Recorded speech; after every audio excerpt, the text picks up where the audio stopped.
اللہ دا نام لئیے مولا دا نام لئیے، اللہ دا نام لئیے مولا دا نام لئیے، اللہ دا نام لئیے مولا دا نام لئیے، لئیے اللہ دا نام لئیے مولا دا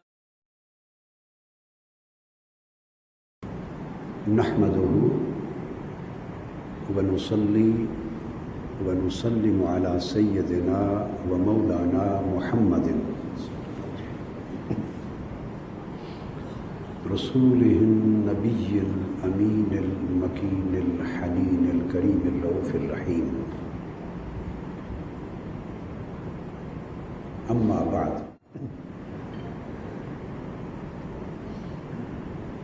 أعوذ بالله من الشيطان الرجيم. بسم الله الرحمن الرحيم.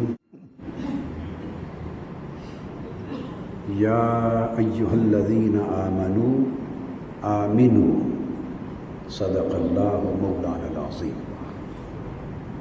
معزز حاضرین، سامعین اور ناظرین، اللہ رب العزت کا شکر ہے جس کی توفیق سے ہم آج ایمان کے موضوع پر ایک سلسلہ وار درس حدیث شروع کر رہے ہیں. المنہاج السوی بالحدیث النبوی. تو یہ کتاب جو میں نے تازہ ہی انہی ایام میں اس کی ترتیب و تدوین کو اور تالیف کو مکمل کیا ہے، یہ حدیث نبوی صلی اللہ علیہ وآلہ وسلم کے موضوع پر ہے. ایک انتہائی جامع انتخاب ہے احادیث نبوی کا، اور 1000 کے لگ بھگ احادیث اس کتاب میں جمع ہیں. اور تمام ضروری امور ایمان سے لے کر عقائد، اخلاق اور تعلیم و تربیت کے جتنے اہم پہلو انسان کی انفرادی اور اجتماعی زندگی میں درکار ہوتے ہیں، ان ساروں کا ممکنہ حد تک حدیث نبوی کے ساتھ احاطہ کیا ہے. آج بحمد اللہ تعالی ہم اس موضوع کا درس شروع کر رہے ہیں اس کتاب کا، اور ابتدا کر رہے ہیں ایمان سے. ہر چند کے اس کا جو باب اول ہے، پہلا باب، وہ ہے ایمان، اسلام اور احسان کے موضوع پر. اور اس باب اول کی جو پہلی فصل ہے وہ ہے فصل فی الایمان، اور دوسری فصل ہے اس کی فی حقیقت الایمان.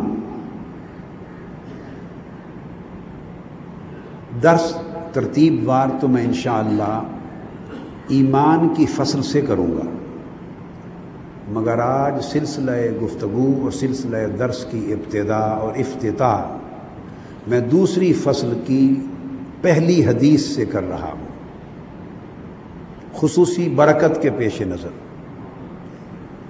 تو آج اس کے اوپر درس ہوگا، اور آئندہ اس کے بعد انشاءاللہ ہم فصل اول کی پہلی حدیث سے مضمون کو شروع کر دیں گے. میں جو حدیث آج پڑھ رہا ہوں، یہ المنہاج السوی کے باب اول کی فصل دوم کی پہلی حدیث، اور یہ ہے حقیقت ایمان کے باب میں.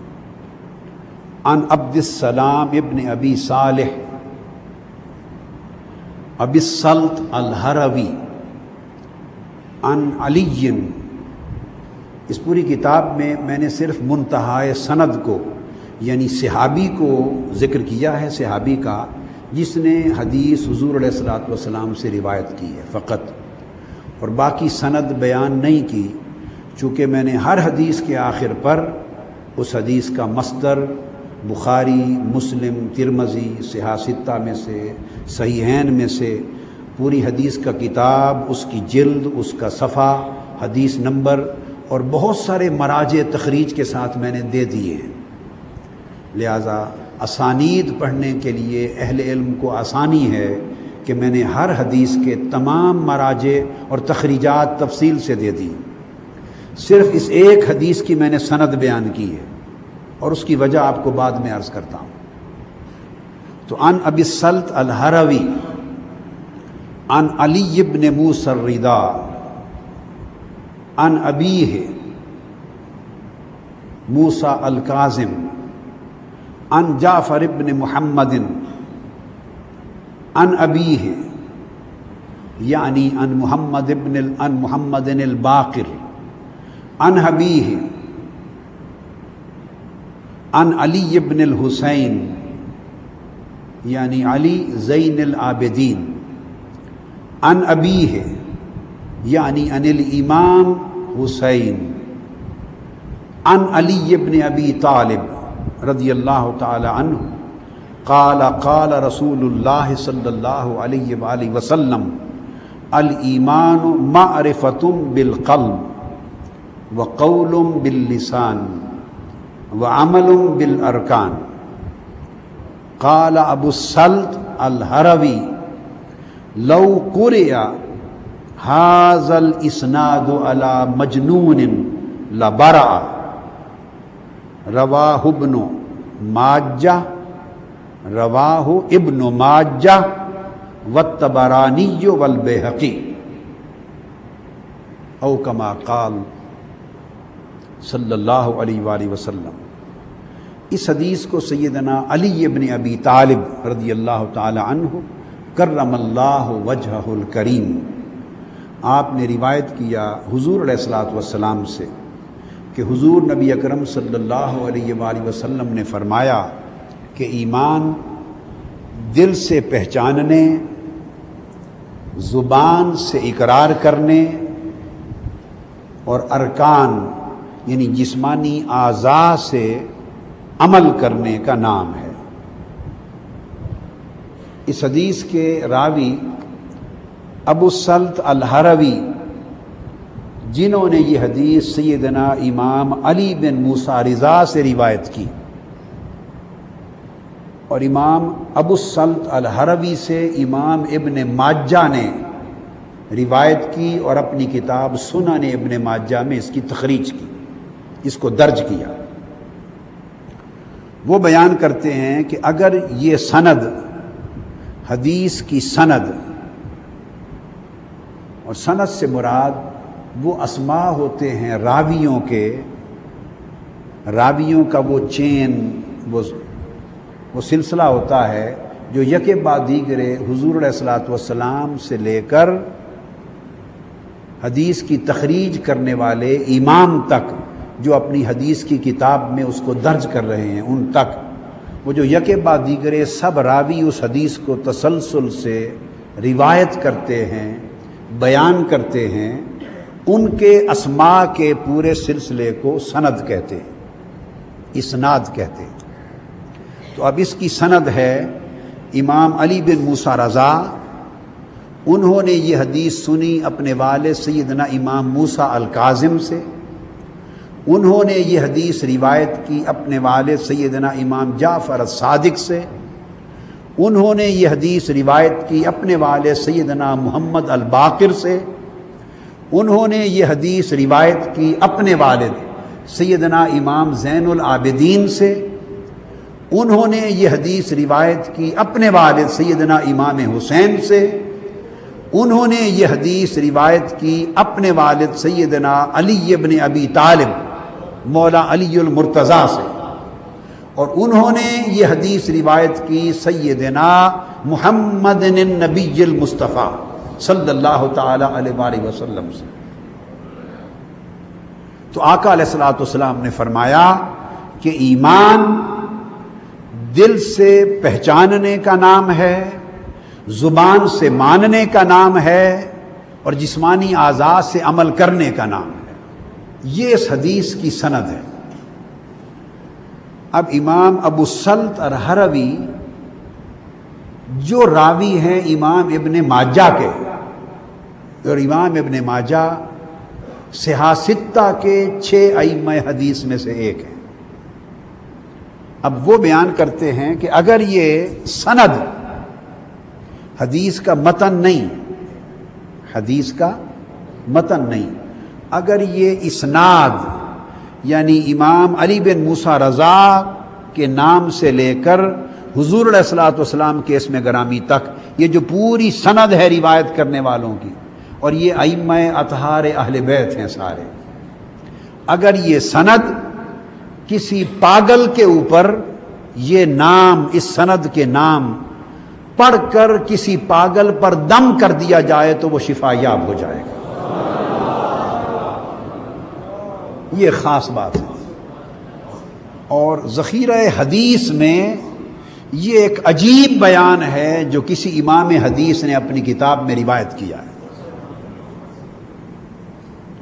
تو مضمون کی طرف میں بعد میں آتا ہوں، تو اس سے قبل یہ جو نقطہ بیان ہوا ہے اس کی تفصیل عرض کرتا ہوں تاکہ آپ کو وجہ بھی سمجھ میں آ جائے کہ اس المنہاج السوی کے درس کا آغاز میں فصل دوم کی پہلی حدیث سے اس لیے کر رہا ہوں تاکہ ہمارے سلسلہ وار درس میں ان ائمہ اطہار اہل بیت کا جو اسناد ہے اس کی برکت شامل ہو جائے۔ اب ایک بات یاد رکھ لیں کہ حدیث، جب لفظ حدیث بولا جاتا ہے تو اس کے اندر 2 حصے ہوتے ہیں، ایک اس حدیث کی سند ہوتی ہے اور ایک اس حدیث کا متن ہوتا ہے۔ متن وہ سبجیکٹ میٹر ہوتا ہے، وہ سبسٹینس ہوتا ہے، وہ مضمون ہوتا ہے، وہ بیان ہوتا ہے جو حضور نبی اکرم صلی اللہ علیہ وآلہ وسلم سے مروی ہے، جس کو حضور علیہ الصلوۃ والسلام نے بیان فرمایا، وہ مضمون ہے۔ جو مضمون یہاں شروع ہو رہا ہے کہ ایمان دل کی معرفت کا اور زبان کے اقرار کا اور اعضاء کے عمل کا نام ہے، یہ جو مضمون ہے اس کو حدیث کا متن کہتے ہیں۔ آپ اس کو انگلش میں ٹیکسٹ کہتے ہیں، یہ متن حدیث۔ اور دوسرا حصہ حدیث کا اس کو کہتے ہیں سند یا اسناد، انگلش میں کہتے ہیں چین آف نیریٹرز یا چین آف ٹرانسمیٹرز، روایت کرنے والے افراد۔ حضور علیہ الصلوۃ والسلام سے جس نے سنا وہ صحابی، پھر ان سے جس نے سنا، پھر ان سے جس نے سنا، پھر انہوں نے جس کو بیان کیا، پھر انہوں نے جس کو بیان کیا۔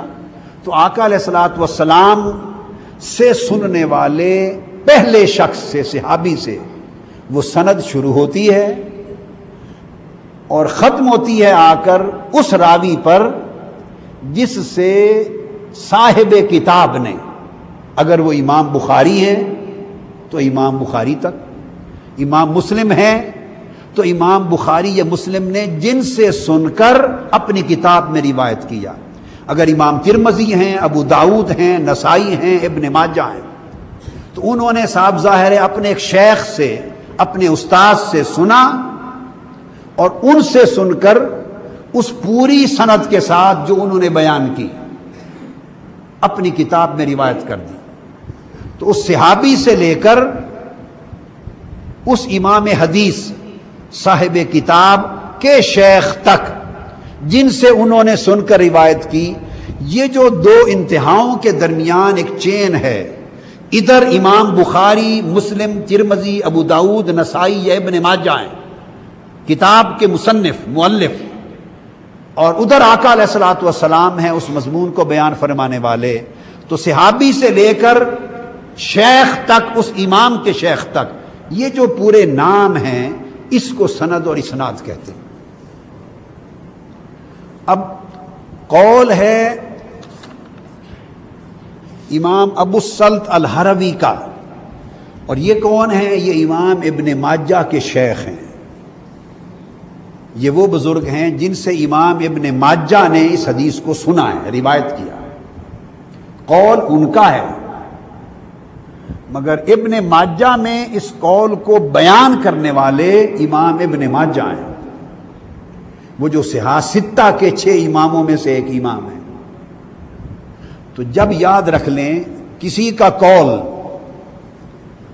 ائمہ صحاح سیاستہ کے 6 اماموں میں سے کوئی امام جب کسی شیخ کا امام کا قول حدیث کے اینڈ پر نقل کر دیتا ہے تو اب اس کی صحت کی ذمہ داری صاحب قول پر نہیں صاحب نقل پر منتقل ہو جاتی ہے۔ اب گویا اس کی ذمہ داری امام ابن ماجہ پر ہے۔ امام ابن ماجہ نے اس قول کو تسلیم کیا، اس کو درست مانا، اپنے عقیدے میں اس کو ایکسپٹ کیا، تو تب انہوں نے اینڈ پر اپنی کتاب میں اس کو درج کر دیا، ورنہ یہ قول حدیث کا متن نہیں تھا، مضمون حدیث کا حصہ نہیں تھا، حدیث کے ٹیکسٹ کا حصہ نہیں تھا۔ وہ چاہتے تو اس کو نقل نہ کرتے۔ حدیث کا متن تو اسی قدر تھا نا کہ الایمان معرفت بالقلب وقول باللسان وعمل بالارکان۔ متن حدیث تو یہاں پر ختم ہو گیا۔ آقا علیہ السلام نے جو کچھ بیان کیا وہ مضمون تو ان 3 لفظوں پر، اس جملے پر ختم ہو گیا۔ امام ابن ماجہ چاہتے تو اسی پر ختم کر دیتے مضمون، دیٹس اٹ۔ اور پھر ہم آگے بیان کرتے رواہ ابن ماجہ والطبرانی والبیہقی، اس کو امام ابن ماجہ نے روایت کیا، امام طبرانی نے روایت کیا اور امام بہقی نے روایت کیا۔ یہ جو اگلا حصہ ہے، قال ابو السلط لو قرئ ھذا الاسناد علی مجنون لبرا، اگر یہ اسناد یعنی یہ نام تسلسل کے ساتھ پڑھ کر کسی پاگل پر ان ناموں کو پڑھ کے دم کر دیا جائے تو وہ شفا یاب ہو جائے گا۔ یہ جو حصہ ہے یہ حدیث کا متن نہیں ہے، یہ امام ابو السلط ہروی کا قول ہے۔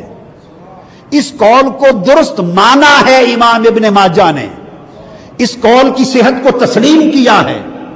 اس قول میں جو عقیدہ بیان کیا گیا ہے کہ ان ناموں کو پڑھ کر دم کر دیں تو پاگل شفا یاب ہو جائے گا، انہوں نے اس بات کو حق مانا ہے، رد نہیں کیا، اس میں شک نہیں کیا، اس میں ان کو تعجب نہیں ہوا، اس میں کوئی شبہ واقع نہیں ہوا، اس کو عین حق اور صادق اور صحیح تسلیم کیا ہے اپنے عقیدے میں اور اپنے علم کے مطابق۔ تو تب انہوں نے اس حدیث کے متن کے بعد اس کو بیان کر دیا، اور اب یہ سنن ابن ماجہ کا حصہ بن گیا ہے، سیاستہ کا حصہ بن گیا ہے۔ لہذا میں حدیث کے جس علمی نقطے پر آپ کی توجہ مبذول کرا رہا ہوں وہ یہ کہ اب میں اس کو امام ابو السلط ہروی کا قول کے طور پہ نہیں لے رہا، اب میں اس کو امام ابن ماجہ نے جو بات روایت کی ہے اس کو لے رہا ہوں۔ دیکھو نا، اگر میں کسی اپنے استاد سے، اپنے شیخ سے ایک بات سنوں اور وہ بات باقاعدہ کسی عقیدے پر، کسی تصور پر، کسی نظریے پر قائم ہو اور اس کا ایک معنی ہو، اس سے ایک عقیدہ اسٹیبلش ہوتا ہو، اس سے ایک پورا مفہوم اور مراد نکلتا ہو۔ آپ نے تو نہیں سنا ان سے، میں نے سنا اپنے شیخ سے، اور سن کر میں آپ کو میں بیان کروں، آپ کو میں بیان کروں، تو اب اس قول کی صحت کی ذمہ داری کس پر آ گئی؟ مجھ پر آ گئی کہ میں نے اس کو درست سمجھا تو آپ کو بیان کیا۔ اگر میں اس کو درست نہ سمجھتا تو میں اس حصہ کو آگے آپ کے سامنے بیان نہ کرتا۔ تو علمی قاعدہ ہے کہ نقل کرنے والا جب کسی کی بات کو لے کر آگے بیان کرتا ہے تو وہ اس کا ذمہ دار ہو جاتا ہے۔ رسول پاک صلی اللہ علیہ وسلم نے بذریعہ جبرائیل امین اللہ کا کلام سنا اور ہمیں روایت کر دیا۔ قرآن کیا ہے؟ یہ کلام الہی ہے اور ہم نے اللہ سے نہیں سنا۔ میں آپ کو اس علمی نقطے کی وضاحت دے رہا ہوں، ہم نے اللہ سے بولیے نہیں سنا۔ ہے کوئی شخص جو کہے میں نے خود اللہ سے سنا، الف لام میم ذالک الکتاب لا ریب فیہ، ہم نے تو نہیں سنا اللہ سے۔ کس کی مجال ہے جو یہ دعویٰ کرے؟ نہیں سنا۔ اللہ نے یہ کس کو سنایا؟ جبرائیل امین کو۔ جبرائیل امین نے آ کر حضور کو سنایا، اس کو روایت کہتے ہیں۔ اب آپ سمجھ گئے اس کو کیا کہتے ہیں؟ روایت کہتے ہیں۔ اللہ کا کلام اس نے جبرائیل امین کو سنایا، بتایا، جبرائیل امین نے آ کر من ون اللہ کا کلام آقا علیہ السلام کو سنایا، آقا کے قلب اطہر پر القاء کیا، تو اس کو روایت کہتے ہیں۔ اب آگے وہ روایت ہم تک پہنچی، حضور نے تلاوت کی، آقا علیہ السلام نے تلاوت کی، الف لام میم ذالک الکتاب لا ریب فیہ ھدی للمتقین، حضور نے پڑھا، صحابہ کرام نے، امت نے سنا اور پوچھا یا رسول اللہ یہ کیا ہے؟ تو آقا علیہ السلام نے بتایا یہ قرآن ہے، اللہ کا کلام ہے، جبرائیل کے ذریعے مجھ تک پہنچا ہے اور میں آپ کو سنا رہا ہوں۔ تو بھائی ہم نے تو قرآن کو قرآن مانا روایت مصطفیٰ سے، ہم نے تو قرآن کو قرآن مانا روایت مصطفیٰ سے، روایت جبرائیل سے بھی نہیں، یہ بات سمجھنے والی ہے، روایت جبرائیل سے نہیں، ہم نے روایت مصطفیٰ سے مانا، مصطفیٰ نے روایت جبرائیل پہ اعتماد کیا، جبرائیل نے خدا کے قول کو سنا اور آگے بیان کیا، اور اس طرح اللہ براہ راست بھی حضور سے مخاطب ہوتے ہیں۔ تو یہ اللہ کے کلام کا ہونا، اس کی صحت و حقانیت کے ذمہ دار تاجدار کائنات صلی اللہ علیہ وآلہ وسلم ہوئے، اور ہمارے لیے قرآن کے قرآن ہونے کے ذمہ دار حضور کی ذات اقدس ہوئی۔ اب آپ طریقہ سمجھ گئے کہ روایت میں اعتماد کس طرح بنتے ہیں۔ بس اسی اسلوب پر میں نے یہ بات آپ کو سمجھا دی کہ آقا علیہ الصلوۃ والسلام سے سیدنا مولا علی المرتضیٰ نے سنا، وہ آگے بیان کرتے کرتے ابو السلط ہروی تک آئے، ان سے امام ابن ماجہ نے سنا، تو حدیث تو ہو گئی ختم۔ اب اس کے بعد اگلا قول امام ابن ماجہ نے ان سے سن کے ہمیں روایت کر دیا، اپنی کتاب میں درج کر دیا۔ لہٰذا یہ جو دم والا حصہ ہے کہ ان اہل بیت کے اماموں کے نام کو پڑھ کے دیوانے پر دم کر دو، دیوانے پہ دم کر دو تو فرزانہ ہو جاتا ہے، یہ امام ابن ماجہ پر ہمارا اعتماد تو امام ابن ماجہ پر قائم ہے۔ آگے امام ابن ماجہ جانے اور امام ابو السلط ہروی جانے، ہم تو امام ابو السلط ہروی سے ملے نہیں، ہم تو ملے ہیں امام ابن ماجہ سے، ان کی کتاب سنن ابن ماجہ کے ذریعے۔ یہ تو یہاں تک نکتہ آ گیا آپ کا۔ اب اس اصول پر بات کرتا ہوں کہ یہ نام ہیں امام علی بن موسیٰ رضا، اس کے بعد اوپر دوسرا نام امام موسیٰ کاظم، پھر تیسرا نام اوپر امام محمد، امام جعفر الصادق، پھر چوتھا نام ان کے اوپر امام محمد الباقر، اوپر پانچواں نام امام زین العابدین، اور چھٹا نام سیدنا امام الحسین، ساتواں نام سیدنا علی المرتضیٰ، اور اوپر سب کے سیدنا محمد مصطفیٰ صلی اللہ علیہ وسلم۔ اب امام ابن ماجہ نے وہ قول روایت کیا، وہ فرماتے ہیں کہ یہ جو 8 نام ہیں، اور سند کہتے ہیں، سند میں آقا علیہ السلام کا اسم پاک شامل نہیں ہوگا، وہ تو حدیث عطا کرنے والے ہیں، سند شروع ہوتی ہے اس شخص سے جس نے حضور سے سنا، اس شخص تک جس نے امام ابن ماجہ کو بیان کیا، تو سند مولا علی المرتضیٰ پہ ختم ہوئی، اس سے اوپر تو خود صاحب حدیث ہو گئے، وہ تو آقا علیہ السلام کی ذات پاک آ گئی، اور جس کو جو برکت ملی وہ تو سارا خزانہ اور ساری برکتیں اور ساری نعمتیں، ساری رحمتیں اور سارے فیض اور ساری خیرات جس کو جو ملی ہے آگے سند والوں کو، وہ تو حضور کے قدموں سے پھوٹی ہے صلی اللہ علیہ وسلم، وہ تو ملی اسی بارگاہ سے ہے۔ یہ جو 7 نام ہوئے، وہ فرماتے ہیں کہ اگر ان 7 ناموں کو پڑھ کر دم کر دیں تو پاگل شفا یاب ہو جائے گا۔ اب ان کے ناموں میں اتنی برکت، ان کے ناموں میں اتنی برکت، یہ بات قابل توجہ ہے، اس پر میں قرآن مجید کی روشنی میں اس پر گفتگو کرتا ہوں، سمجھاتا ہوں کہ کیا ناموں میں بھی ایسی برکت ہوتی ہے؟ کیا ناموں میں بھی ایسی برکت ہوتی ہے؟ تو جواب ہے ہاں، ناموں میں بھی برکت ہوتی ہے۔ تو سب سے پہلے ناموں کی برکت خود اللہ رب العزت کی سنت سے لیتے ہیں۔ اللہ پاک نے اپنے نام گنوائے ہیں قرآن مجید میں، کیا؟ اپنے نام گنوائے ہیں، اور فرمایا للہ الاسماء الحسنی، یہ اللہ کے اسماء حسنی ہیں۔ فرمایا ان میں سے جو نام بھی پڑھ لو اس سے برکت ہو جائے گی۔ تو اللہ اس کا اسم ذات ہے، وہ رحمان بھی ہے، وہ رحیم بھی ہے، وہ مالک بھی ہے، وہ ہادی بھی ہے، وہ غفور بھی ہے، وہ تواب بھی ہے، وہ غفار بھی ہے، وہ منعم بھی ہے۔ تو اللہ کے اسماء تو کثیر ہیں، مگر 99 اسماء حسنی کا یہ عدد تو ہر کوئی جانتا ہے یا نہیں؟ جانتا ہے۔ اب اسلام کے اندر قاعدہ کلیہ کیا ہے، اور حضور علیہ السلام کی احادیث میں بیان کیا ہے کہ اگر اللہ کے یہ اسماء حسنی ان کو پڑھیں تو برکت ہوگی یا نہیں ہوگی؟ بولیے، ہوگی۔ تو اللہ کے نام کا ذکر کرنے سے بھی برکت ہوتی ہے اور نور ہوتا ہے۔ دو ذکر ہیں، ایک ہے اللہ کی ذات کا ذکر، اللہ کی ذات کو یاد کرنا، ایک ہے اللہ کے نام کا ذکر۔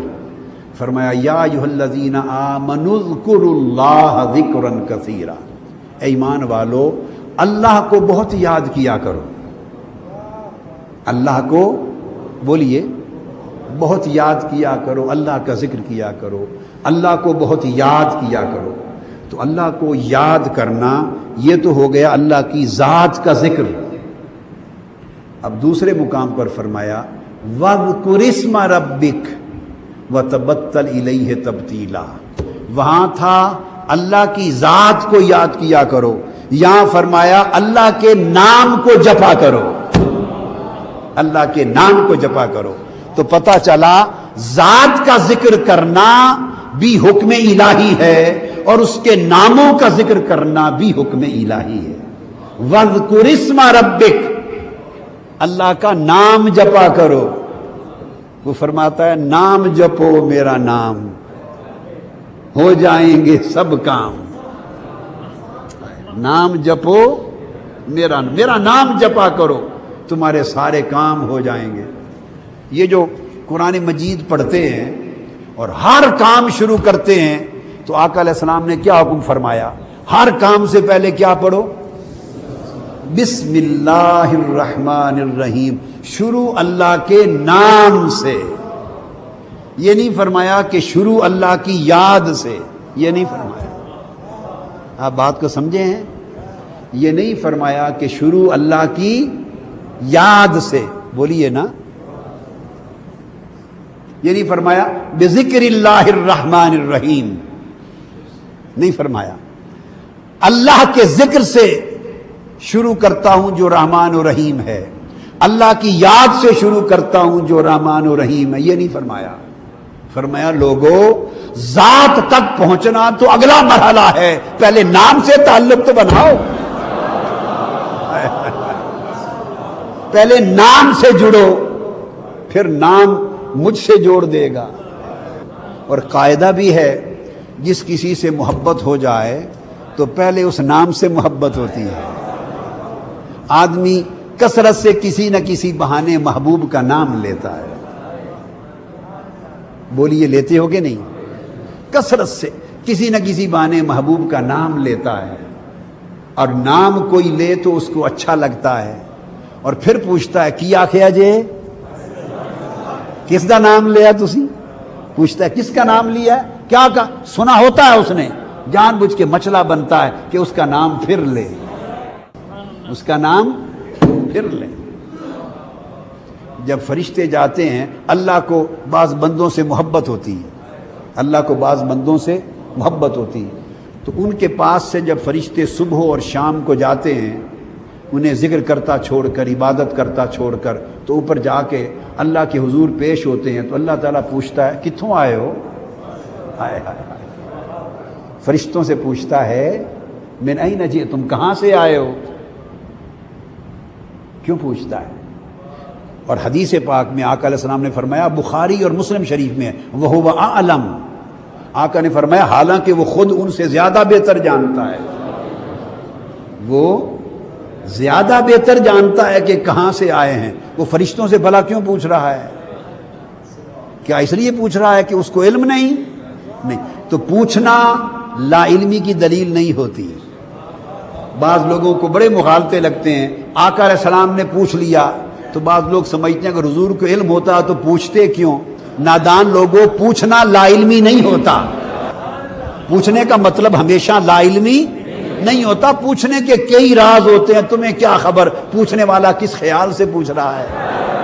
ممکن ہے جس سے پوچھ رہا ہے اسی کا سبق پکوانے کے لیے پوچھ رہا ہے، اسی کا سبق پکوانے کے لیے پوچھ رہا ہے، تم اس کو لا علم بنا رہے ہو، وہ تمہاری لا علمی دور کرنے کے لیے پوچھ رہا ہے۔ سناؤ، اللہ پوچھتا ہے کہاں سے آئے ہو، تو کیا اللہ کو پتہ نہیں ہے؟ لا علمی ہو گئی؟ نہیں، حضور نے اس کا جواب دے دیا، وَهُوَ أَعْلَمُ، حدیث میں، حالانکہ وہ خود جانتا ہے کہاں سے آئے ہیں، پھر پوچھتا ہے کہاں سے آئے ہو، کیوں؟ وہ اسے سن کر لطف آتا ہے کہ بتائیں کہ مولا فلاں بندوں کے پاس سے آئے ہیں، وہ جو فلاں ہیں جن کے پاس سے آئے ہیں وہ مولا کے محبوب ہیں، وہ فرشتوں کی زبان سے سننا چاہتا ہے، اور جب ان کی زبان سے سنتا ہے اس کی شفقت کو مزہ آتا ہے، اس کی محبت کو مزہ آتا ہے، اس کی شفقت کو مزہ آتا ہے، اس کا کرم جھوم جھوم اٹھتا ہے، اس کی عنایت جھوم جھوم اٹھتی ہے، وہ سنتا ہے، بولیں کہاں سے آئے ہو، وہ بتاتے ہیں فلاں کے پاس سے آئے ہیں، تو بات ختم ہو گئی۔ تو پھر وہ اللہ پاک پوچھتا ہے جب تم آئے تھے تو وہ کیا کر رہے تھے؟ یہ بخاری شریف، مسلم شریف متفق علیہ حدیث ہے اللہ کے ذکر کے باب میں، صحیح بخاری، صحیح مسلم، ترمذی، ابو داؤد، سیاستہ بھری پڑی ہے، متفق علیہ حدیث اللہ کے ذکر اور مجالس ذکر کے باب میں، مجالس ذکر کے باب کی حدیث ہے۔ اللہ پاک پوچھتا ہے وہ کیا کر رہے تھے، اور پھر حضور نے فرمایا اسی مقام پر وَهُوَ أَعْلَمُ، حالانکہ وہ خود جانتا ہے کہ وہ کیا کر رہے تھے، مگر وہ چاہتا ہے کہ فرشتے بولیں اور میں سنوں، فرشتے بولیں اور میں سنوں۔ تو کبھی وہ نام سنتا ہے، پسند کرتا ہے نام۔ تو عرض یہ کر رہا تھا، اللہ پاک نے فرمایا بسم اللہ الرحمن الرحیم، شروع اللہ کے نام سے۔ کبھی آپ نے کبھی غور نہیں کیا، کبھی نہیں نا غور کیا ہیں؟ غور کروانے والے نہیں رہے، کون غور کرے گا؟ وہ دور گزر گئے، غور کے دور گزر گئے۔ تو یہ غور نہیں کیا لوگوں نے کہ اللہ نے یوں نہیں فرمایا بذکر اللہ الرحمن الرحیم، اللہ کی یاد سے شروع جو رحمان و رحیم ہے، نہ یوں نہیں فرمایا، بلکہ فرمایا بسم اللہ الرحمن الرحیم، اللہ کے نام سے شروع۔ تو نام اور ذات میں کچھ فرق تو ہے نا، تعلق بھی ہے اور فرق بھی ہے۔ کیا تعلق بھی ہے اور فرق بھی ہے؟ فرق اور تعلق دونوں چیزیں ہیں۔ تو فرمایا اللہ کے نام سے شروع، اور نام کیوں کہا؟ چونکہ ابھی تو شروع ہو رہا ہے۔ وہ کہتا ہے کہ شروع تو نام سے کرو نا، ختم ذات پہ جا کے کر لینا۔ شروع نام سے کرو، بات کو شروع نام سے کرو، ختم ذات پہ کر لینا۔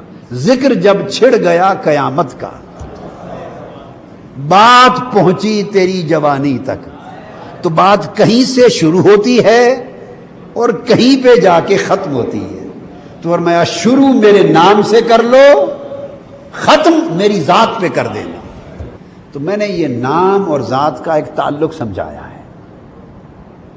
تو پہلی بات یہ سمجھائی قرآن مجید سے کہ نام کی اہمیت ہے، اور یہ اللہ نے فرمایا جو میرے نام سے شروع نہ کرے اس کے کام میں برکت نہیں ہوتی۔ تو اب بولیے برکت کس نے ڈالی؟ بولیے نا، کس نے ڈالی؟ نام سے پڑی۔ فرمایا جو کوئی کام میرے نام سے شروع نہ کرے وہ ادھورا رہتا ہے، ناتمام رہتا ہے، برکت سے خالی رہتا ہے۔ جو میرے نام سے شروع نہ کرے وہ برکت سے خالی رہتا ہے۔ تو برکت کس سے آئی؟ بولیے، اللہ کے نام سے آئی، اللہ کے نام سے آئی۔ وہ تو برکتیں پیدا کرنے والا ہے، وہ تو برکتیں دینے والا ہے، مگر یہ جو برکت پڑی یہ اس کے نام سے پڑی۔ تو بات سمجھ میں آ گئی نا کہ نام بھی کوئی شے ہے۔ ایسے نہیں کہہ دیتے کہ نام کی بات چھوڑو۔ بعض لوگ آج کل دین پر بڑا ظلم ہے، دین پر یہ کچی پکی روٹی کے ساتھ دین کے عالم ہو گئے ہیں ہم لوگ، بڑا ظلم ہے۔ لہذا وہ کہہ دیتے ہیں جی ناموں میں کیا رکھا ہے، ساری بات کام میں ہے۔ اور بھائی کام کی اپنی اہمیت ہے، تو کام کی اہمیت کا مطلب یہ تو نہیں کہ نام کی اہمیت کا انکار کر دو۔ نام کی اہمیت تو یہ ہے کہ آپ قرآن ہی نہیں پڑھ سکتے نام کے بغیر، اور کوئی کام ہی نہیں کر سکتے نام کے بغیر۔ کام بعد میں ہے، نام پہلے ہے۔ ٹھیک ہے، جب آپ کا بچہ پیدا ہوتا ہے، حضور علیہ السلام نے فرمایا، اب حدیث نبوی، فرمایا پہلا حق اولاد کا ماں باپ پر یہ ہے کہ نام اچھا رکھو۔ کیا؟ نام اچھا رکھو۔ کام اس کے بعد کو جا کے پتا چلے گا کہ کام اچھے ہیں یا نہیں، مگر فرمایا پہلا حق یہ ہے کہ نام اچھا رکھو۔ تو آقا علیہ السلام نے بچے کی زندگی اچھے نام سے کی، اس لیے کہ اس نام کا امپیکٹ پڑتا ہے کام پر۔ تو نام کی برکت ہوتی ہے۔ کیا؟ نام کی، فرمایا حسنوا اسماءہم، ان کے نام اچھے رکھا کرو، نام اچھے رکھا کرو۔ اور آقا علیہ السلام کی سنت تھی، جب کوئی شخص آتا اور اس کا نام اچھا نہ ہوتا، حدیث پاک ہے، اس پر کسی کو انکار نہیں، تو حضور علیہ السلام اس کا نام بدل دیتے۔ کیوں بدل دیتے؟ اگر نام سے کچھ نہیں بنتا تو جو ہے رکھا رہنے دیتے، بدل کیوں دیتے؟ برا نام بدل دیتے، اچھا نام رکھ دیتے۔ ارے دور نہیں جاتے، چونکہ ائمہ اہل بیت کی سند کی بات ہوئی ہے تو آؤ اہل بیت ہی کی بات کرتے ہیں۔ امام حسن مجتبی پیدا ہوئے تو سیدنا مولا علی المرتضیٰ نے ان کا نام رکھا حرب۔ کیا نام رکھا؟ حرب نام رکھا۔ آقا علیہ السلام تشریف لائے، فرمایا کیا نام رکھا ہے؟ عرض کیا یا رسول اللہ حرب نام رکھا ہے۔ فرمایا نہیں، بدل دیا، اس کا نام حسن ہے۔ تو نام سے اگر کچھ نہیں ہوتا تو بدل کے نام کیوں رکھ دیا؟ حضور نے حرب نام رکھ کے حسن رکھ دیا۔ پھر حسین کی باری آئی، ان کو نام پسند تھا، جنگجو تھے، بہادر تھے، مجاہد تھے، وہ جنگجویانہ نام رکھنا چاہتے تھے۔ ان کا خیال تھا تاکہ اس نام سے ان کے اندر شجاعت پیدا ہوگی، باتیں سے ٹکرانے کی ہمت پیدا ہوگی، ایک سائیکولوجیکل امپیکٹ ہوگا، انقلابیت پیدا ہوگی۔ پھر نام رکھا حرب۔ تشریف لائے، حسین کی باری، فرمایا اس بیٹے کا نام کیا رکھا ہے؟ عرض کہ یا رسول اللہ اس کا حرب رکھا ہے۔ فرمایا نہیں، اس کا نام حسین ہوگا۔ تو آپ نے دیکھا اپنی اولاد کے نام بدل کے رکھ دیے۔ تو ابھی تک یہ نکتہ سمجھایا کہ نام میں کچھ ہے یا نہیں؟ بولیے۔ تو نام میں بہت کچھ ہے۔ تو پہلی بات یہ سمجھانا چاہتا تھا، کوئی یہ کہے کہ یہ کیا پڑا ہے جی بھئی، یہ 7 اماموں کے نام ہیں تو ان کے نام پڑھ کے دم کر دو، کام ویسے ہوں یا نہ ہوں تو نام پڑھ کے دم کر دو، تو ناموں میں کیا پڑا ہے؟ ہاں، تو ابھی تک یہ بتایا کہ ناموں میں بہت کچھ پڑا ہے، ناموں میں بہت کچھ پڑا ہے۔ اس لیے اس نے آپ کو اپنے 99 نام یاد کرائے ہیں۔ ذات ایک ہے، نام 99 بتائے ہیں۔ ذات ایک ہے، نام 99 بتائے ہیں۔ کیوں؟ اگر کسی کو میری ذات سے علم کی طلب ہو تو وہ علیم علیم کا ورد کرے، اگر کسی کو رحمت کی طلب ہو تو وہ رحیم یا رحیم کا ورد کرے، اگر کوئی مجھ سے بخشش چاہتا ہو، ایک ہوں میں، ایک ہوں دینے والا، تو وہ یا غفار کا ورد کرے، کوئی توبہ کی قبولیت چاہتا ہے تو یا تواب کا ورد کرے، کوئی محتاج غریب ہے مالدار ہونا چاہتا ہے یا غنی یا مغنی کا ورد کرے، کوئی اولاد کا طالب ہے یا اول کا ورد کرے، کوئی عطائیں چاہتا ہے میری ذات سے یا وہاب کا ورد کرے۔ آپ بات کو سمجھے ہیں نا؟ کوئی جود و سخا چاہتا ہے یا کریم کا ورد کرے۔ میاں بیوی میں کوئی محبت چاہتا ہے کہ محبت پیدا ہو جائے، فرماتا ہے میرے نام یا ودود کا ورد کرو۔ تو دینے والا ایک ہے مگر مانگنے والے تو بہت سے ہیں نا، مانگنے والے تو بہت ہیں نا، اور مانگنے والوں کی حاجتیں تو بہت ہیں، ہماری ضرورتیں بہت ہیں، ہماری طلب بہت ہے، ہمارے سوال بہت ہیں، ہماری طرح طرح کی لاکھوں ضرورتیں۔ مولا تو ایک ہے، ہماری حاجتیں طرح طرح کی ہیں۔ کسی کا دل سیاہ ہے، کوئی ویسے بیمار ہے، بیمار کیا کرے؟ اسے کہے بیمار مجھے بلائے تو یا شافی کر کے بلائے، یا شافی کر کے بلائے۔ کوئی مہمات میں پھنسا ہوا ہے تو مولا وہ کیسے بلائے؟ اس نے کہا پھنسا ہوا بلائے تو یا کافی کر کے بلائے۔ کوئی مدد کا طلبگار ہے تو کیا کہے؟ وہ مجھے یا ناصر کر کے بلائے، یا قہار یا جبار کر کے بلائے۔ اب آپ سمجھ گئے نا بات کو؟ تو اللہ پاک نے فرمایا ذات تو ایک ہے، نام اس لیے بہت سے دیے ہیں کہ ہر نام سے میری صفت کی خیرات ملتی ہے، ہر نام سے میری عنایتوں کا خزانہ ملتا ہے۔ تو ابھی تک کیا بات معلوم ہوئی؟ نام میں کچھ ہے یا نہیں؟ بابا نام میں بہت کچھ ہے، نام میں بہت کچھ ہے، ورنہ تو اللہ اپنی کسی کتاب کا ہی نام نہ رکھتا، قرآن بھیج دیتا، کہتا یہ میری کتاب ہے، بس کتاب اللہ ہے۔ کیا کتاب اللہ ہے؟ اس نے تو اپنی کتاب کو کتاب اللہ ہی نہیں کہا، اس نے کہا انا انزلنا القرآن شہر رمضان الذی انزل فیہ القرآن، اس نے اپنی کتاب کا نام بھی قرآن رکھا۔ تو پتہ چلا کہ نام میں بہت کچھ ہے۔ یہ تو پہلا نقطہ کلیئر ہوا کہ ناموں کے پڑھ کے ورد کرنا، تو نام کی سگنیفیکنس کیا ہے۔ پھر آقا علیہ السلام نے فرمایا، حدیث ہے کہ کوئی اپنے بچوں کا نام محمد رکھو صلی اللہ علیہ وسلم، میرے نام پر نام رکھو۔ جس گھر میں محمد نام کا بچہ ہوگا اس گھر میں اللہ کی رحمت زیادہ ہوگی، اس گھر میں فرشتے آئیں گے، اس کے رزق میں برکت ہوگی، اللہ کی عطائیں ہوں گی۔ اور یہاں تک حدیث پاک میں آقا علیہ السلام نے فرمایا اگر کسی کا نام محمد ہو اور وہ تمہاری مجلس میں آ جائے تو اٹھ کے اس کو آگے جگہ دیا کرو، اس کے کام نہ دیکھو، نام دیکھو۔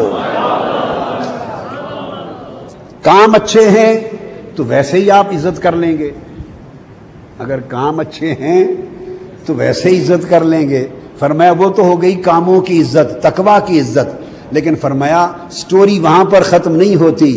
اگر اس کا نام میرے نام پر ہے تو میرے نام کی بھی عزت رکھو، لاج رکھو۔ تو اس کے لیے توسع ہو، اگر میرے نام والا آدمی آ جائے تو مجلس میں اس کو جگہ دیا کرو، اس کو نہ دیکھو، مجھے دیکھو کہ میرے نام، آپ عزت میرے نام کی کر رہے ہیں۔ اور فرمایا قیامت کے دن یا محمد صلی اللہ علیہ وسلم کر کے بلایا جائے گا، جتنے لوگوں کے نام محمد ہوں گے وہ سارے ہی دوڑ پڑیں گے، وہ سمجھیں گے شاید ہمیں بلاوا آیا ہے، ہمیں بلاوا آیا ہے۔ تو فرشتے روک لیں گے، انہیں کہ نہیں، یہ حضور محمد مصطفیٰ کو، حبیب کبریا کو صلی اللہ علیہ وسلم کو بلایا گیا ہے، تم واپس چلے جاؤ۔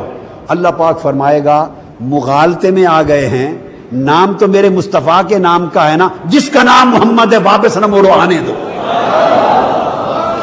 آنے دو۔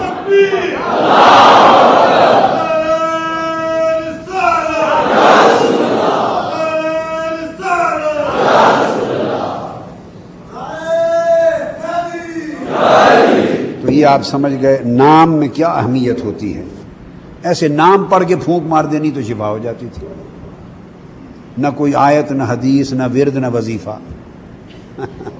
ایسے نام کسی کو تو نہیں پتا بھی اندر کی، اس نے تو لب ہلتے ہی دیکھے ہیں نا، ایسے کیا پتا کیا پڑھا، بس نام پڑھ دیا۔ مقصود سمجھانا یہ تھا کہ ناموں کی اہمیت اور اس کی برکت کا کبھی انکار نہیں کرنا چاہیے، یہ حق ہے۔ اب یہ تو نام ہے، نام کے علاوہ بھی نسبتوں سے برکت ہوتی ہے، نسبتوں سے، نام سے بڑی تو نسبت ہی کوئی نہیں نا، نام تو ذات کی علامت ہے، نام ذات کی علامت ہے، اس سے بڑی برکت کیا ہے اور اس سے بڑی نسبت کیا ہے؟ قرآن مجید نے تو بہت سی نسبتوں میں برکت رکھ دی ہے۔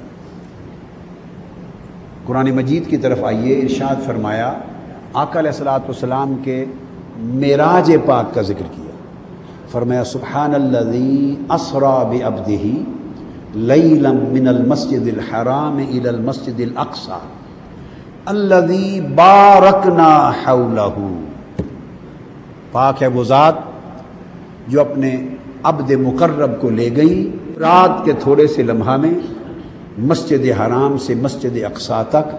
اب کون سی مسجد اقصی؟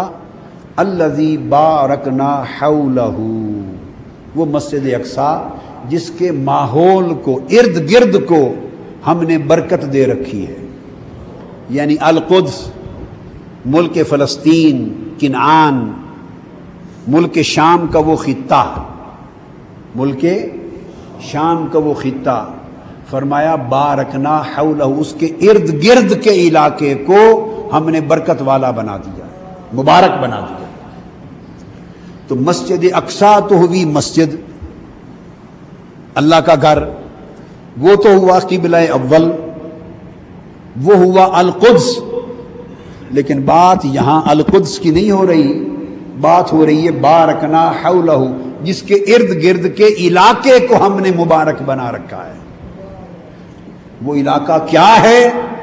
وہاں بہت سے انبیاء علیہ السلام پیدا ہوئے، بہت سے انبیاء علیہ السلام کی رہائش رہی، بہت سے انبیاء علیہ السلام ہجرت کر کے وہاں آباد رہے، بہت سے انبیاء کا وہ مسکن تھا علاقہ، اور بہت سے انبیاء کا وہ مدفن ہے، ان کے مزارات وہاں ہیں۔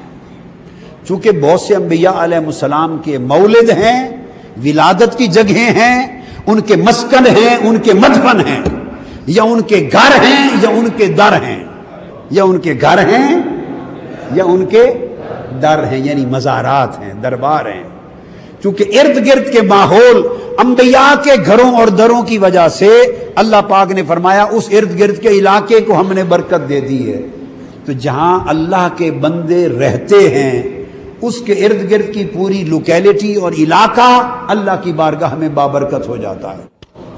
تو آپ نے دیکھا کہ علاقے میں برکت آ گئی یا نہیں؟ کون کہہ رہا ہے؟ بولیے، کون کہہ رہا ہے؟ اللہ پاک فرما رہا ہے اس علاقے میں برکت آ گئی، جہاں اللہ کے مبارک برگزیدہ بندے نبی رہے وہ علاقہ بابرکت ہو گیا۔ پھر یہ پورا ملک فلسطین اور ملک کنعان جو پرانا تھا، ارض شام کا وہ خطہ، اس کے لیے قرآن مجید نے فرمایا بنی اسرائیل کو ادخلوا الارض المقدسۃ التی کتب اللہ لکم، اے بنی اسرائیل اس ارض مقدس میں داخل ہو جاؤ، اس بزرگی والی زمین میں داخل ہو جاؤ۔ تو زمین کی کون سی بزرگی بھائی؟ دیکھنے میں وہی زمینیں ہوتی ہیں، وہی نالے، وہی ندیاں، وہی پہاڑ، وہی کھیت، وہی مٹی، وہی پتھر، بھائی اس کا کیمیکل اینگل سے تو وہ ساری زمین تو زمین ہی ہوتی ہے، تو وہ بزرگی والی زمین کیسے بن گئی؟ جو کہ اللہ کے برگزیدہ بندوں کی جگہ تھی، فرمایا اس بزرگی والی برگزیدہ زمین میں داخل ہو جاؤ، ادخلوا الارض المقدسۃ التی کتب اللہ لکم۔ تو گویا زمینیں بھی اللہ والوں کی وجہ سے برگزیدہ ہو جاتی ہیں۔ اور قسم ہے زیتون کی، اور قسم ہے طور سینا کی، اور قسم ہے اس امن والے شہر کی۔ کتنی قسمیں ہیں؟ 4۔ اب انجیر کی قسم کیوں کھائی؟ بھئی کیلا بھی پڑا ہوا ہے، سیب بھی ہے، ناشپاتی بھی ہے، انگور بھی ہیں، انار بھی ہیں، بڑے بڑے جنت کے پھل پڑے ہیں، اور بھی جنت کے بڑے بڑے پھل پڑے ہیں، اعلیٰ پھل پڑے ہیں۔ سارے پھلوں کو چھوڑ کر نہ تو رمان کی قسم ہے، نہ کیلوں کی قسم ہے، نہ سیب کی قسم ہے، نہ انگوروں کی قسم ہے، نہ انار کی قسم ہے، نہ ناشپاتی کی قسم ہے، نہ خربوزے کی، نہ تربوز کی۔ 1000 پھل اونچے سے اونچے پڑے، اور بڑے بڑے قیمتی پھل بھی دنیا میں پڑے ہیں، ان کی قسم نہیں، فرمایا انجیر کی قسم، زیتون کی قسم۔ یہ دو پھلوں میں کیا خوبی آ گئی؟ صرف اتنی بات کہ یہ پھل انبیاء کو پسند تھے، انبیاء کھاتے تھے۔ اس علاقے میں انبیاء آئے جہاں یہ پھل ہوتے تھے اور کثرت سے انبیاء کھاتے تھے، تو ارے جو انبیاء کا کھانا بن گیا وہ برکت والا پھل بنا اور خدا نے اس کی قسم کھا دی۔ تو ایک نسبت بن گئی، پھل کی، خوراک کی قسمت بنی، تو اللہ خوراکوں کی قسم کھاتا ہے، پھلوں کی قسم کھاتا ہے، انجیر کی کھاتا ہے، زیتون کی کھاتا ہے، پھر طور سینا کی قسم کھاتا ہے، اور جس پر موسیٰ علیہ السلام نے اللہ سے کلام کیا۔ اب کوئی اگر یہ خیال کرے وہ طور سینین، طور سینا کی قسم اس لیے کھائی کہ وہاں اللہ کی تجلی اتری، کیا؟ اللہ کی تجلی اتری۔ تو اللہ کے بندو، جہاں ایک تجلی اتری وہ جگہ قسم کے لائق ہے، یا جہاں رات دن اربوں کھربوں تجلیاں عرش پہ اترتی رہتی ہیں اس کی قسم کھانی چاہیے؟ وہ جو مالا اعلیٰ اور عرش الہی جہاں ہر وقت خدا کی تجلیات اترتی ہیں ان کی قسم کھانی چاہیے، یا جو ساری تاریخ میں ایک تجلی اتری اس کی قسم کھانی تھی؟ تو قسم تجلی کی وجہ سے نہیں کھائی، اور پھر اس کی اپنی تجلی ہے، متجلا، وہ جلوہ کرنے والا اپنی تجلی کی قسم کھائے؟ اگر کھانی ہے تو تجلیات کی نہ کھائے جہاں ہر وقت اترتی ہے۔ تو یہ طور سینا کی قسم تجلی سے نہیں کھائی، موسیٰ کی وجہ سے کھائی۔ ہائے ہائے، جس کی خاطر تجلی کی، جس نے جلوے کا مطالبہ کیا، جلوے کی درخواست کی، اور جس کی درخواست پر تجلی اتاری، اور جس سے کلام کیا مولا نے، تو طور سینا کی اہمیت حضرت موسیٰ کے سبب سے ہوئی، تو تجلی بھی انہی کے سبب سے اتری، تو یہ بھی نبی کے سبب سے قسم کھائی۔ وَهَذَا الْبَلَدِ الْأَمِينَ، اور فرمایا یہ امن والا شہر جس میں میرا مصطفیٰ پیدا ہوا ہے اور جس میں مصطفیٰ چلتے پھرتے ہیں۔ تو حضور کے قدموں کی وجہ سے شہر کو امن والا شہر بنا دیا، تو حضور کی ولادت نے شہر کو امن والا بنا دیا۔ تو ساری قسمیں آقا علیہ السلام کی نسبت سے ہیں، تو ارے شہروں، علاقوں، پہاڑوں کو نسبت، پھلوں کو نسبت مل جائے تو وہ اتنے بابرکت ہو جائیں، اور حضور کے آل، اہل بیت اور اولیاء ان کے ناموں کی نسبت تو پھر ان جگہوں کی نسبتوں سے کہیں بلند ہوتی ہے۔ اور ایک بات، ایک تفسیر اور بھی ہے، ائمہ تفسیر نے بیان کیا کہ یہ والتین والزیتون سے مراد انجیر اور زیتون نہیں ہیں، علاقے ہیں۔ قسم ہے ان بستیوں کی جہاں انجیر اگتی ہے، قسم ہے ان پہاڑوں کی اور ان علاقوں کی جہاں انجیر کا پھل اگتا ہے۔ تو انجیر کے ذریعے قسم کھائی ہے ملک شام کی، انجیر کے ذریعے قسم کھائی ہے ملک شام کی، قسم ہے سرزمین شام کی۔ والزیتون، اور قسم ہے اس شہر کی، ملک کی جہاں زیتون اگتا ہے، اس کے ذریعے قسم کھائی ہے بیت المقدس کی۔ ملک شام یہ حضرت ابراہیم کا مسکن ہے، بیت المقدس حضرت داؤد اور سلیمان علیہ السلام سے لے کر حضرت موسیٰ علیہ السلام سے لے کر عیسیٰ علیہ السلام کا مسکن ہے۔ تو قسم ہے مسکن انبیاء کی جہاں زیتون اگتا ہے، قسم ہے مسکن ابراہیم کی جہاں انجیر اگتا ہے، کا پھل اگتا ہے، اور قسم ہے طور سینا کی وہ جہاں موسیٰ کے قدم لگے اور تجلی ہوئی، اور قسم ہے شہر مکہ کی جہاں مصطفیٰ چلتا پھرتا ہے۔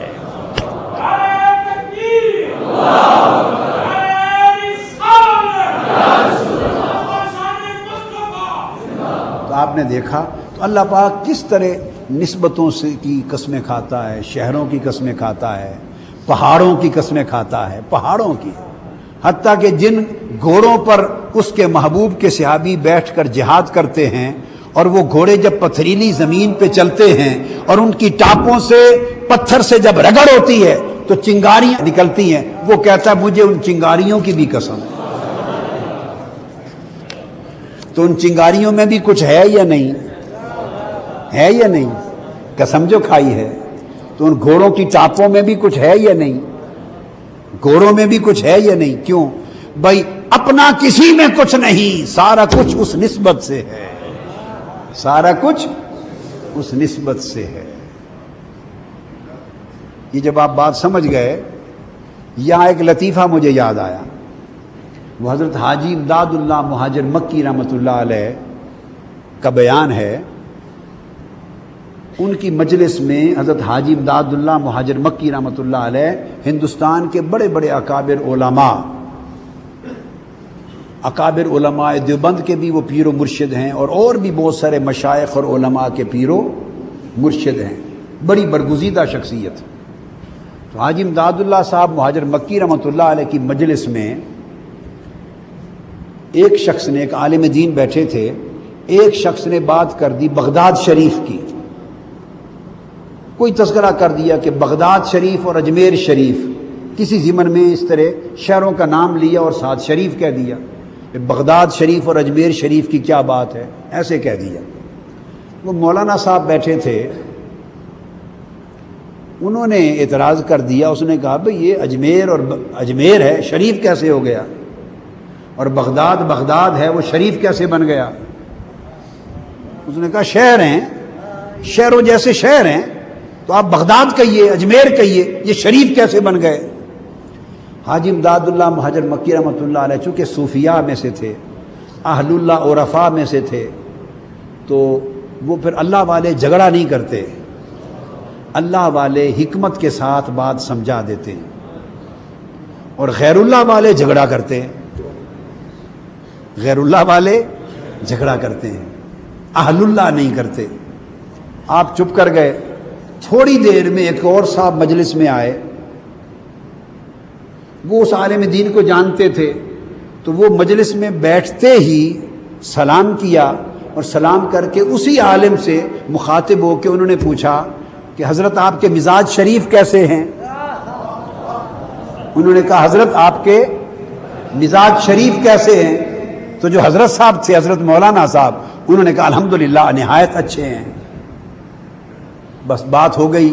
حاجی امداد اللہ مہاجر مکی رحمۃ اللہ علیہ نے فرمایا مولانا مزاج ہے، شریف کب سے بن گیا؟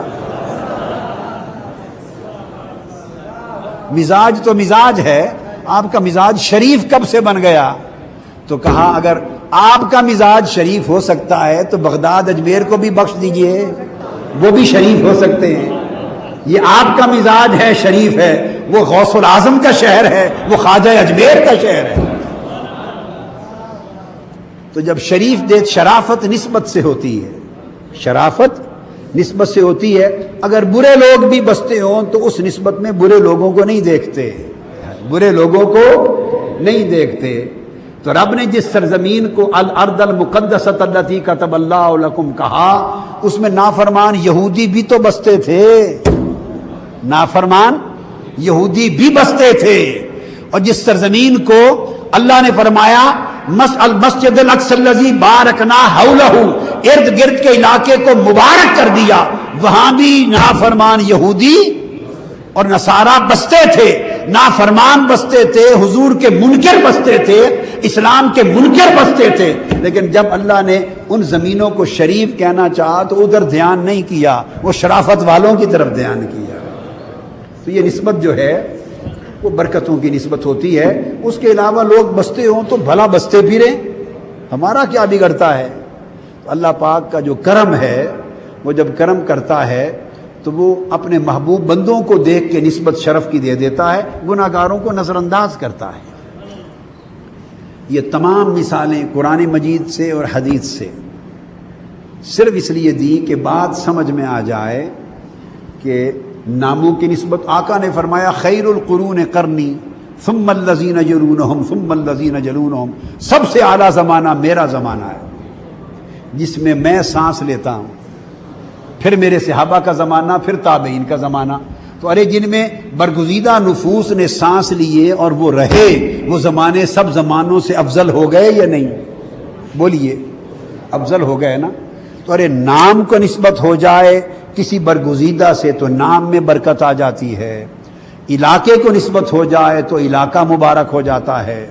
بستی، بخاری شریف میں حدیث آتی ہے وہ بنی اسرائیل کا ایک شخص جس نے 99 قتل کیے تھے، کس نے؟ اور ایک مولوی صاحب کے پاس چلا گیا کہ 99 قتل کیے ہیں تو کیا اب بھی میری توبہ قبول ہونے کا کوئی امکان ہے؟ مولوی صاحب نے کہا لا حول ولا قوت الا باللہ، نہیں ہو سکتا، بالکل نہیں، اب تو جہنم میں جائے گا، کوئی توبہ کا دروازہ اب کھلا نہیں، بند ہو چکا ہے. اس نے کہا کہ بند تو ہو ہی چکا ہے تو مولوی صاحب پہ 99 کیوں رہنے دوں، عدد پورا ہی کیوں نہ کر دوں. اس نے مولوی صاحب کو ہی مار دیا اور عدد 100 کر دیے. اس کے بعد اسے پھر خیال آیا، کسی فقیر کے پاس گیا، اللہ والے کے پاس گیا، پوچھا کہ 100 کا قاتل ہوں، کیا اب بھی میری بخشش کی کوئی سبیل ہے؟ یہ بخاری شریف کی حدیث ہے، حدیث صحیح، اور بلکہ مسلم بخاری کی متفق علیہ حدیث، متفق علیہ. اس نے کہا ہاں ایک سبیل ہے، یہاں توبہ کرنے سے اب بخشش نہیں ہوگی، وہ دیکھ وہاں ایک القریۃ الصالحہ ہے، نیکوں کی بستی ہے، حدیث پاک میں. اور یہ حضور علیہ السلام نے بیان فرمایا قریۃ الصالحین، وہ اللہ والوں کی بستی ہے، وہ اللہ والوں کی بستی ہے. وہاں جا اور اللہ والوں کی بستی میں پہنچ کر اللہ والوں کی مجلس میں حاضر ہو کر توبہ کر، اللہ سے بخشش مانگ، ساتھ ان کا توسل ہوگا تو اللہ توبہ قبول کر لے گا. تو پھر آپ کو معلوم ہے معروف حدیث ہے حدیث. لیکن میں نے آج اتنی بات بتا دی کہ یہ کہانی نہیں ہے بنی اسرائیل کی، یہ بخاری مسلم کی متفق علیہ حدیث ہے. تو پھر آپ کو معلوم ہے اس کی بخشش ہو گئی. وہ راستے میں ہی تھا تو اس کی موت واقع ہو گئی. تو جنت کے فرشتے بھی آ گئے، دوزخ کے فرشتے بھی آ گئے. جنت والے کہیں یہ توبہ کی نیت سے اللہ والوں کی بستی کی طرف، نیکوں کی بستی کی طرف، ولیوں کی بستی کی طرف چل پڑا تھا، اس کی توبہ ہو گئی، جنت میں لے جائیں گے. دوزخ والے فرشتے کہیں نہیں ابھی توبہ تو ہوئی نہیں، ابھی تو سفر میں تھا، ہم دوزخ میں لے جائیں گے، 100 کا قاتل ہے. تو اللہ پاک نے فرشتے کو بھیجا ایک جج بنا کر. اس نے کہا بھئی جھگڑو نہیں، دونوں طرف کا فاصلہ ناپ لو، جدھر فاصلہ کم ہو ادھر ہی لے جاؤ. اگر نیکوں کی بستی کی طرف فاصلہ کم ہے تو جنت میں لے جاؤ، اگر اس کے گھر کی طرف پچھلی بستی کی طرف فاصلہ کم ہے تو دوزخ میں لے جاؤ. ان کو فیصلہ پسند آیا تو وہ دونوں فاصلہ ناپنے میں لگ گئے، فاصلہ ناپنے میں لگ گئے. تو فارسی میں کہتے ہیں رحمت حق بہانہ می جوید، بہا نمی جوید. اللہ کی رحمت بخشنے کے لیے بہانے تلاش کرتی ہے، ڈھیروں ڈھیر تلاش نہیں کرتی. وہ فاصلے ناپنے میں لگ گئے. اللہ نے حکم دیا زمین کو میرے ولیوں کی طرف کا فاصلہ زمین سکڑ کے تھوڑا کر دے، اور اس کے شہر کی طرف کا فاصلہ زمین پھیل جا زیادہ کر دے، تاکہ جب ناپ ہو تو ولیوں کی طرف کا فاصلہ کم نکلے. چونکہ یہ شخص میرے مقرب محبوب ولی بندوں کی طرف چل کر توبہ کرنے کے ارادے سے گھر سے نکل پڑا ہے، اب میری رحمت بخشش کے سوا کچھ اور گوارا نہیں کرتی. وہ فاصلہ کم ہو گیا.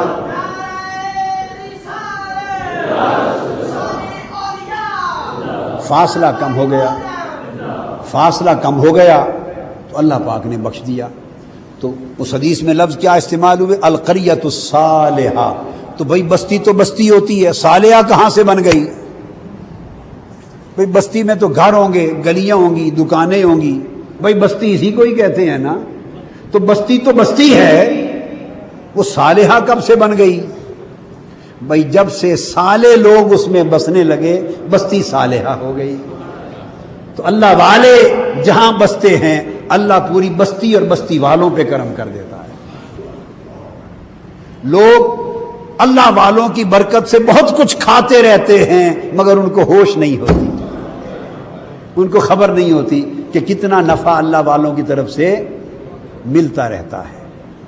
تو یہ جو نسبتیں ہیں ان نسبتوں سے برکت آتی ہے، اور برکت دم کے ذریعے شفا یابی دیتی ہے۔ اب آپ سمجھ گئے یہ ساری نسبتیں تھی، کہاں پہاڑ اور کہاں مصطفیٰ کی اولاد، کہاں ملک اور وطن اور زمینیں اور کہاں حضور کی اطرت اور آل، اور اطرت اور آل بھی عام نہیں، خاتون جنت کے شوہر، باب مدینۃ العلم، فاتح ولایت مولا علی المرتضیٰ، امام حسین کا نام جو آقا کے کندھوں پر کھیلنے والے، پھر امام زین العابدین کا نام جو کائنات کے کل عبادت گزاروں کی زینت، پھر امام محمد الباقر کا نام شہزادہ مصطفیٰ، امام جعفر الصادق کا نام جن کی بارگاہوں میں امام اعظم ابو حنیفہ بھی زانو تلمذ طے کرنے والے، پھر امام موسیٰ کاظم کا نام، پھر امام علی رضا کا نام جن سے سیدنا غوث العظم شیخ عبد القادر جیلانی کے فیض کے چشمے پھوٹے ہیں، اور کل ولیوں نے ولایت کے راستے لیے ہیں، اور کل صالحین نے صالحیت سیکھی ہے، اور کل پرہیزگاروں نے تقویٰ کی خیرات جن سے لی ہے، حضور کی اہل بیت اور اہل بیت کے امام اور کل ولیوں کے امام، ان کے ناموں کی سند یہ اصح الاسانید بھی ہے،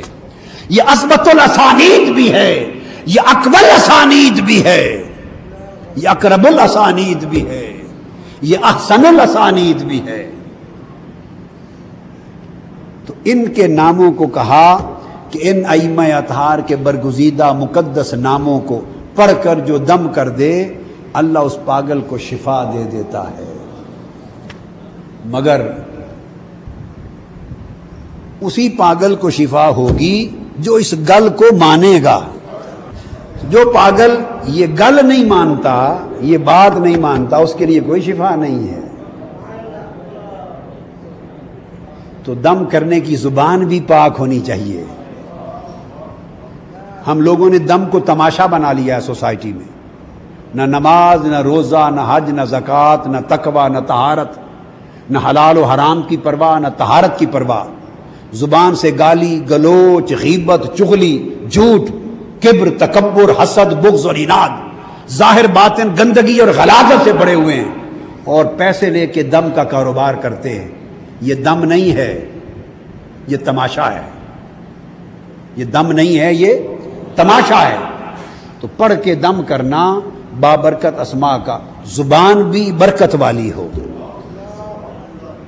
اسی زبان سے برکتوں کے چشمے پھوٹتے ہیں جو زبان اللہ کے ذکر کے ساتھ، تقویٰ کے ساتھ، طہارت کے ساتھ، وجود تقویٰ اور طہارت کے ساتھ اس لائق ہو کہ اللہ ان برگزیدہ ہستیوں کی برکتیں اس شخص کی زبان سے جاری فرما سکے، تعلق ہو قلبی روحانی ان کے ساتھ۔ تو آج کا بیان اسی پر، اسی سند کی برکت پہ ختم کرتا ہوں، اور ایمان کا معنی اور مضمون انشاءاللہ تعالی اگلے درس سے شروع کریں گے۔ آج اتنی بات معلوم ہوئی کہ برکت والوں سے جڑنا چاہیے، برکت والوں سے جڑنا چاہیے، اور برکت والوں جیسا ہونے کی کوشش ہونی چاہیے، ان کے نقش قدم پہ چلنا چاہیے۔ اس طرح اللہ برکت کے چشمے پھوٹ دیتا ہے۔ اس لیے اللہ رب العزت نے پہلا سبق سورہ فاتحہ میں یہ دیا، اہدنا الصراط المستقیم صراط الذین انعمت علیہم۔ باری تعالیٰ سیدھی راہ دکھا، اور سیدھی راہ کون سی ہے؟ اللہ والوں کی راہ ہے۔ نہیں فرمایا سیدھی راہ اللہ کی راہ ہے، نہیں، اللہ کی راہ کا دعوے دار تو ہر راہ والا ہے، جس سے پوچھو کہتا میں اللہ والا ہوں، میری راہ اللہ کی راہ ہے۔ نہیں فرمایا رسول کی راہ سیدھی راہ ہے، کیونکہ یہ دعویٰ بھی ہر شخص کر رہا ہے، ہماری راہ سنت ہے، ہم اہل سنت ہیں، ہم منہاج السنہ ہیں، ہم منہاج الہدا ہیں، ہم طریق ہدا پر ہیں، ہم خدا و رسول کی راہ پر ہیں، ہر بندہ اس کا دعوے دار ہے۔ اس لیے اللہ پاک نے وہ لفظ جس کا دعویٰ ہر کوئی کرے وہ استعمال ہی نہیں کیے۔ یہ بھی نہیں فرمایا قرآن کی راہ، یہ بھی نہیں فرمایا حدیث و سنت کی راہ، یہ بھی نہیں فرمایا شریعت کی راہ، حالانکہ ہیں یہی راہیں۔ یہ صراط مستقیم بھائی شریعت ہی کی راہ تو ہے، یہ سنت ہی کی راہ ہے، یہ قرآن ہی کی راہ ہے، یہ نبی ہی کی راہ ہے اور اللہ کی راہ ہے، اس میں شک نہیں۔ مگر اللہ پاک نے یہاں عنوان یہ قائم نہیں کیا تاکہ اس کو کوئی مس انٹرپریٹ نہ کرے، دھوکہ بازی نہ کرے، لوگ کنفیوز نہ ہو جائیں کہ ہر کوئی قرآن و سنت کی بات کرتا ہے، بھئی کس طرح پتہ چلے کہ صحیح راہ کیا ہے؟ اللہ پاک نے مشخص کر دیا، پرسونیفائی کر دیا، کیٹیگرائز کر دیا، کلاسیفائی کر دیا، ڈٹرمن کر دیا۔ اللہ رب العزت نے کیٹیگوریکلی ڈٹرمن کر دیا کہ کسی فکر میں، بحث میں، الجھاؤ میں، مناظرے میں مت پڑو۔ سیدھی راہ کیا ہے میں معین کر دیتا ہوں، صراط الذین انعمت علیہم۔ سیدھی راہ ان لوگوں کی راہ ہے، ان مردوں کی راہ ہے، مردان حق کی، ان اشخاص کی راہ ہے، ان افراد کی راہ ہے، ان لوگوں کی راہ ہے جن پر میں نے انعام کیا ہے۔ تو اللہ کے انعام یافتہ بندوں کی راہ کو سیدھی راہ قرار دیا۔ تو اللہ نے اپنی راہ کو نہیں، اپنے بندوں کی راہ کو سیدھی راہ قرار دیا۔ جانا اسی کی طرف ہے، مگر فرمایا میرے انعام یافتہ بندوں سے جڑ جاؤ، میرے بندوں سے جڑ جاؤ گے تو میرے بندے تمہیں مجھ سے جوڑ دیں گے۔ اور یہ انعام یافتہ بندے کون ہیں؟ موٹے موٹے دو طبقات ہیں۔ قرآن نے چار کہے، النبیین والصدیقین والشہداء والصالحین۔ چار، نبی، صدیق، شہید اور صالحین۔ ان کو کیٹیگرائز کر دیں تو سادہ لفظوں میں دو لوگ ہیں، انبیاء کی جماعت اور اولیاء کی جماعت۔ انبیاء کی جماعت اور اولیاء کی جماعت، ان کی راہ سیدھی راہ ہے۔ اب آپ یہ کہہ سکتے ہیں کہ انبیاء کی ہی کہہ دیتے تو بات کافی تھی، ساتھ صالحین، صدیقین، اولیاء کا ذکر کیوں کیا؟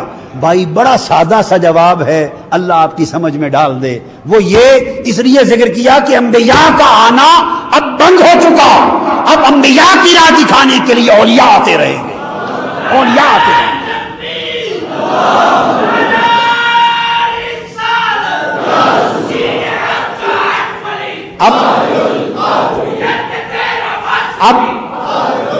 اب انبیاء طریق نبوت دکھانے کے لیے، طریق ہدایت دکھانے کے لیے کوئی نبی خود نہیں آئے گا۔ اب یا ان کا دیا ہوا قرآن، آقا کا دیا ہوا قرآن رہ گیا اور حضور کی دی ہوئی سنت رہ گئی۔ اب رہ گئی یہ بات کہ قرآن و سنت ہے مگر اس پر کوئی تکرار کرے گا، جھگڑا کرے گا، ہر کوئی اپنے اپنے معنی بیان کرے گا۔ فرمایا کسی کے معنی کے پیچھے نہ چلو، قرآن و سنت کی تعبیر جو اولیاء کرتے ہیں وہ نبیوں کی راہ ہے۔ قرآن و سنت کی وہ راہ ہے جو اولیاء کی راہ ہے۔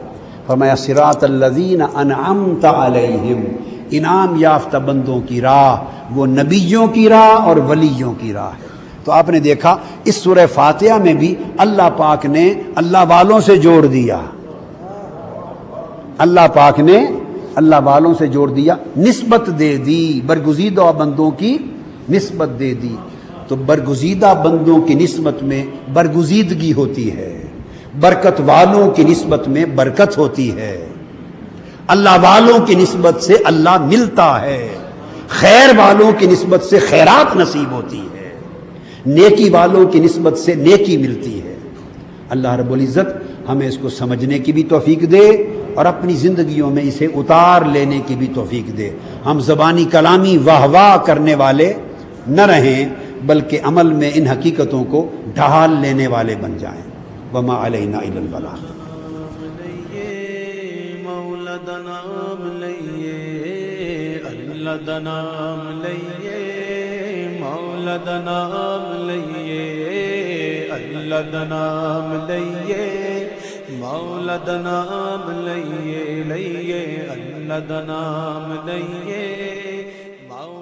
مولا